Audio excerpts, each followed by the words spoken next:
प्यारे स्टूडेंटों, आइए हम आपको आज 9वीं क्लास का जो है यह निर्देशांक ज्यामिति कोऑर्डिनेट ज्योमेट्री के बारे में मैं आपको कुछ अपने काबिलियत का मैं आप लोगों के सामने रख रहा हूँ। उसको यदि आपको समझ में आए तो मेरी काबिलियत है, नहीं समझ में आए तो कोई दिक्कत नहीं है। मैं फिर से प्रयास करूँगा कि अच्छे से अच्छे मैं वीडियो बनाऊँ, ताकि 9th क्लास के यह जो स्टूडेंट्स का जो है कोऑर्डिनेट ज्योमेट्री, यह जो है आपका 3 नंबर एक्सरसाइज का जो है यह अध्याय है, और इसमें मैं आपको दिखा रहा हूँ।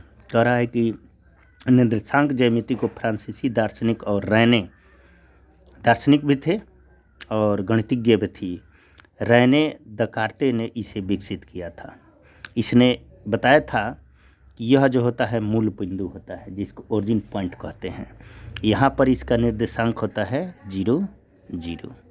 इधर चलते हैं तो यह होता है x, और इधर आते हैं तो यह होता है x डैश। उसके बाद ऊपर जाते हो तो y, और नीचे आते हो तो y डैश। तो यहाँ पर जो भी साइन आप इस पर कोऑर्डिनेट में जाता है तो यह प्लस में जाता है।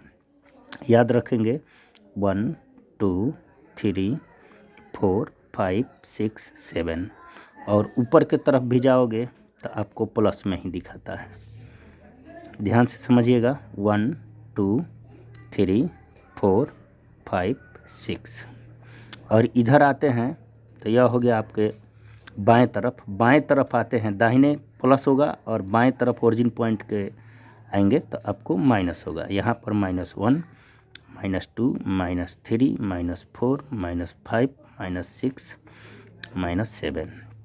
इसी प्रकार आप नीचे आओगे तो यह होगा आपका माइनस में। याद रखिएगा, नीचे आना है तो माइनस में, ऊपर जाना है तो प्लस में। -2 -3 -4 -5 -6 -7। यहाँ पर 9th क्लास में यह NCERT में मिलता है, और 9th क्लास में NCERT में मिलने का मतलब होता है कि आपको पॉइंट पूछा जाता है, कौन पॉइंट कहाँ है। जैसे आपको दे दिया गया है, मान लीजिए कि A point, B point, C point, D point, ये आपसे पूछा जाएगा कौन पॉइंट कहाँ है। याद रखिएगा, इसको x डैश अर्थात x अक्ष, इसको x डैश अक्ष, इसको y अक्ष, और इसको y डैश अक्ष। इसमें ध्यान से समझना होगा, x अक्ष में जो चारों पॉइंट एक जगह जहाँ कटते हैं उसको ओरिजिन बिंदु अर्थात आप मूल बिंदु कहते हैं। यही मूल बिंदु से यह शुरुआत होता है। तो यह शुरुआत होता है इसको हम कहते हैं फर्स्ट कोऑर्डिनेट, इसको कहते हैं सेकंड कोऑर्डिनेट, इसको कहते हैं थर्ड कोऑर्डिनेट, इसको कहते हैं फोर्थ कोऑर्डिनेट। कोऑर्डिनेट न समझ के आप निश्चित समझ लीजिए, इसको पहला चतुर्थांश, इसको द्वितीय चतुर्थांश, इसको तृतीय चतुर्थांश, और इसको चौथा चतुर्थांश कहते हैं। तो चतुर्थांश में याद रखिएगा, यहाँ पर x पहले लिखना है और y बाद में। x y का निर्देशांक यहाँ दोनों प्लस प्लस में होगा। इधर आएंगे तो x माइनस में और y प्लस में। यहाँ पर आएंगे थर्ड नंबर में तो यहाँ x माइनस में और y भी माइनस में रहेगा। यहाँ पर आप आएंगे चौथा कोऑर्डिनेट अर्थात चौथा निर्देशांक में, तो आपको x प्लस में होगा और y माइनस में होगा। यह हमें ध्यान से समझना होता है। एक बात और मैं आपको बता दूं कि x डैश जिधर होता है इसको x अक्ष अर्थात ये जो है रो और कॉलम में होता है, तो याद रखिएगा यह क्षैतिज है, क्षैतिज वाले को x अक्ष और ऊर्ध्वाधर वाले को हम y अक्ष कहते हैं। ठीक है, और इसको पहला चतुर्थांश, इसको द्वितीय चतुर्थांश, इसको तृतीय चतुर्थांश, इसको चौथा चतुर्थांश कहते हैं। और दूसरी बात भी याद रखनी होगी कि पहला चतुर्थांश में प्लस प्लस, दूसरा चतुर्थांश में माइनस प्लस, तीसरा में दोनों माइनस अर्थात माइनस माइनस, और चौथा में होगा प्लस तब माइनस। अब जैसे पूछता है ए पॉइंट कहाँ है, ए पॉइंट कहाँ है, इसका निर्देशांक ऐसे हम लोग निर्देशांक दर्शाते हैं, 3 गो बराबर करते हैं। तो यहाँ पर मान लीजिए 2 और 3 है, तो 2 और 3 जहाँ मिलेंगे वहाँ ए पॉइंट होगा। इसको हमने ए बी पॉइंट दिया है, जो कोऑर्डिनेट देते चलेंगे और आपको समझाते चलेंगे।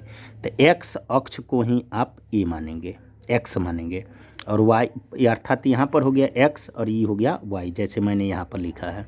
तो x वाले को उठाएंगे और y वाले को उठाएंगे 3, तो इस प्रकार यहाँ मिलेगा। तो यहाँ आप कह सकते हो कि ए बिंदु है, यहाँ पर कौन बिंदु है, ए बिंदु है। उसी प्रकार मान लीजिए b बराबर है आपको मान लीजिए -3, उसके बाद 4, तो यह कहाँ बिंदु होगा, तो यह जो होगा बिंदु आप ध्यान से समझ लीजिएगा। ऐसे तो आप शॉर्टकट में याद रख सकते हैं, जब पहला माइनस हो और बाद में प्लस हो तो वो सेकंड में जाएगा, लेकिन इसका निर्देशांक बताने की ज़रूरत है। तो ऐसे आप कीजिए, -3 पहले x वाला लेंगे तब y वाला लेंगे, तो यह जो है यहाँ मिलेगा। इस पर आप B पॉइंट केंद्रित कर सकते हो। उसके बाद आता है अब मान लीजिए C पॉइंट दे दिया गया है आपको -4 -5, ठीक है।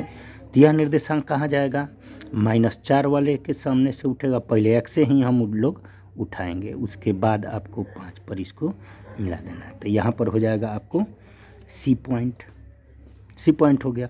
अब D पॉइंट में आना है। D पॉइंट आपका जो है देखिए, पहले होगा 2, तब मान लीजिए -3 है, तो यह आसान है। अर्थात पहले माइनस है, पहले प्लस है, यानी x को उठाइए, x को उठाने के बाद आप y को उठाइए, तब जो है यहाँ पर आपका D पॉइंट बनता है। इस प्रकार आप निर्देशांक ज्यामिति के कुछ इस प्रकार के उदाहरण को आप आसानी से समझ सकते हैं। उसके बाद अब जो है इस निर्देशांक के आधार पर आप चाहेंगे तो NCERT, कौन सा बुक, NCERT का 9th क्लास का जो है 3 नंबर चैप्टर को आप आसानी से इसमें बना सकते हैं। 3 नंबर एक्सरसाइज में यहाँ पर है 3.1, 3.2, 3.3 और 3.4 है। इसको आप आसानी से इस पर बना दीजिएगा। अगर इसमें आपको कोई समस्या आए तो आप आसानी से आप हमें कोई मैसेज कीजिए, ताकि हम आपको आपके जो ये 4था नंबर एक्सरसाइज जो है इसको आसानी से हम आपको बता सकें। उसके बाद हम आगे बढ़ते हैं। आगे बढ़ने के बाद जो है कुछ आपके चैप्टर दिए जाएंगे और क्वेश्चन भी दिए जाएंगे, जो हम अगले क्लास में आपको हम बताएंगे। इसलिए आप इन चैप्टरों को बनाइए। अगर इन चैप्टरों में कोई समस्या आए तो आप हमको ज़रूर कमेंट कीजिए। कमेंट करने के बाद हमारी जो परिभाषा जो है हमने आपको बताया है उस पर बेहतरीन ढंग से पढ़िए। नहीं समझ में आए कमेंट कीजिए, हम आपको ये जो चारों चैप्टर हैं उसको आसानी से आपको हम बताएंगे। थैंक यू, धन्यवाद।